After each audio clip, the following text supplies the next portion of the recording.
Baspa supremo Mayawati ने एक बड़ा फैसला लिया है।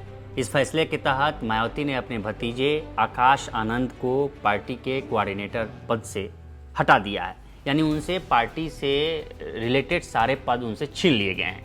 ये फैसला करीब 1 महीने के बाद आया है, जब इससे पहले उन्होंने अपने समधी सिद्धार्थ गौतम को पार्टी से निष्कासित कर दिया था। उन पे आरोप लगा था कि वो आकाश आनंद यानी कि अपने दामाद के लिए गुटबंदी कर रहे हैं पार्टी को हैंडओवर कराने में। यानी कि मायावती ने आकाश आनंद को अपने साथ लेके आई और उनको जब प्रोजेक्ट की तो कहा गया कि मायावती ने अपने उत्तराधिकारी की एक तरह से घोषणा कर दी है। ये 2019 के लोकसभा चुनाव के आसपास का समय था जब आकाश आनंद को प्रोजेक्ट किया गया। आकाश आनंद मायावती के हर बैठकों में, हर मीटिंगों में, हर सभाओं में, जब उस समय बसपा और समाजवादी पार्टी का गठबंधन हुआ था लोकसभा में, तो आकाश आनंद हर जगह दिखते थे।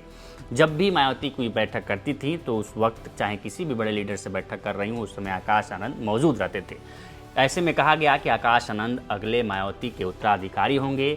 उनको अभी से ट्रेनिंग दी जा रही है राजनीति में उतरने की, मैनेजमेंट समझने की, पार्टी के विचारधारा को समझने की, पार्टी के कार्यशैली को समझने की, और अलग अलग नेताओं से परिचय कराया जा रहा है।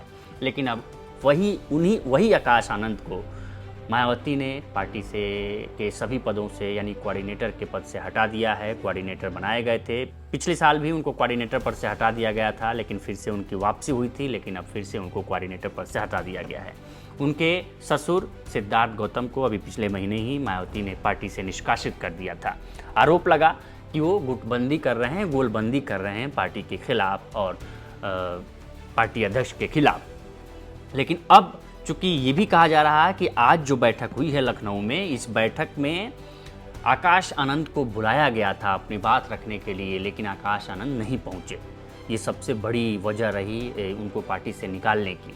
और जब आकाश आनंद नहीं पहुंचे तो मायावती ने कहा कि अब आकाश आनंद के सारे पद छीने जाते हैं। इसके साथ मायावती ने एक और सबसे बड़ा संदेश दिया। उन्होंने कहा कि मेरे जिंदा रहने तक मेरा कोई भी उत्तराधिकारी नहीं होगा।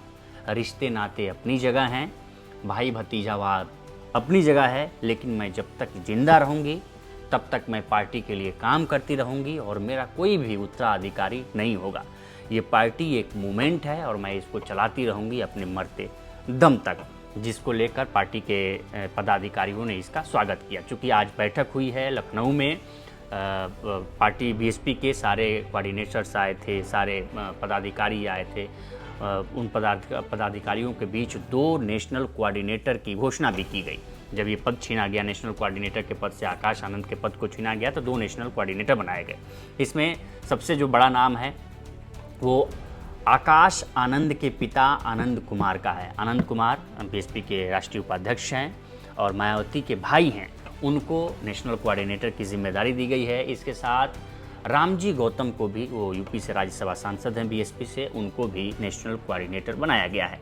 इसके साथ ही और 2027 के विधानसभा चुनाव के लिए पूरे पदाधिकारियों की घोषणा की गई है। ये सूत्रों के ज़रिए ये कहा जा रहा है कि सारे गोटियां सेट की जा रही हैं, क्योंकि बीएसपी एक ऐसे दौर से गुजर रही है जब उसके अस्तित्व पर संकट मंडराया हुआ है। लगातार उसका ग्राफ गिरता जा रहा है।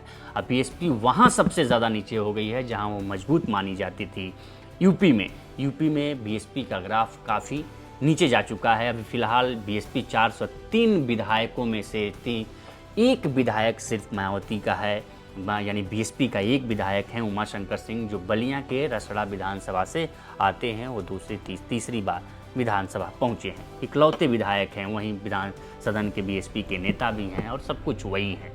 तो ये माना जा रहा है कि ये कार्रवाई इसलिए हुई है क्योंकि ये कहा जा रहा था कि एक तरह से आकाश आनंद को उत्तराधिकारी के तौर पर, तो इसके लिए सिद्धार्थ गौतम इनके जो समधी हैं और आकाश आनंद के जो ससुर हैं वो गोलबंदी करना शुरू कर दिए थे आकाश आनंद के पक्ष में।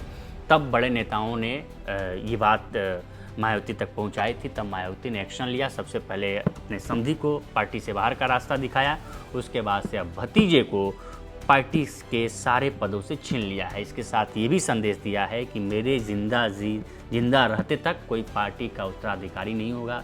जब तक मैं जिंदा हूँ पार्टी को बढ़ाने के लिए आगे बढ़ती रहूँगी। कहा जा रहा है राजनीतिक गलियारों में कि बीएसपी की जो जगह है धीरे धीरे चंद्रशेखर आज़ाद की जो पार्टी है वो लेती जा रही है, दलितों में पैठ बनाती जा रही है, जिसको अब रोकने के लिए मायावती ने पूरा फुल फ्रेम में अपना कार्यकर्ताओं को और पदाधिकारियों की नियुक्ति की है, जिसमें कहा जा रहा है कि अभी एक और खबर है कि अभी फ़िलहाल 25 फरवरी को भी मायावती ने मीटिंग बुलाई थी और मीटिंग में कुछ स्ट्रेटजी तय की गई थी।